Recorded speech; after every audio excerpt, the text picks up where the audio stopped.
Mga kapuso, bumaba ang presyo ng mga isdang binibenta sa Navotas Fishport. Inaasahan pa raw ang patuloy na pagmura ng mga isda, lalo na ngayong umiinit ang panahon. May news to go si Jay Sabale. Kasabay ng unti-unting pag-init ng kapaligiran ay ang pagsigla naman ng mga aktibidad sa Navotas Fishport. Ang pangunahing bilihan ng mga isdang inihahanda sa ating mga hapagkainan.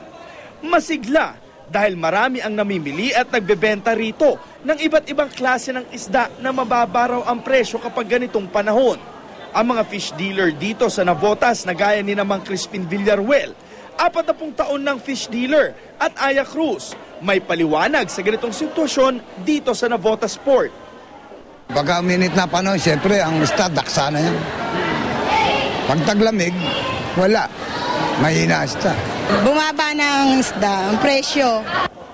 May 3 araw na raw na mababa ang presyo ng mga banyerang isda dito sa Fishport. May 30% na rin daw ang ibinaba nito simula nang mag-umpisang magbago ang temperatura sa kapaligiran. Ani Aya Cruz, noong taglamig daw, nasa 10 hanggang 12 banyera lang ang kanilang naibebenta, kumpara sa ngayon daw na nakaka-28 banyera na sila. Ang presyo noon ng isang banyera ng galunggong ay abot hanggang 3,200, pero ngayon nasa 1,800. Ang tulingan daw noong malamig pa na 5,100 isang banyera, ngayon ay nasa 3,300. Kapag mura ang isda, ay mas masigla rin ang bilihan sa palengke. Pag maraming isda, diyan kami kumikita. Binisita namin ang Nepa Q Mart para makita kung ramdam na ang pagbaba ng presyo ng isda. Pero hindi pa pala. Dito sa amin hindi pa nagbaba yung presyo ng isda namin.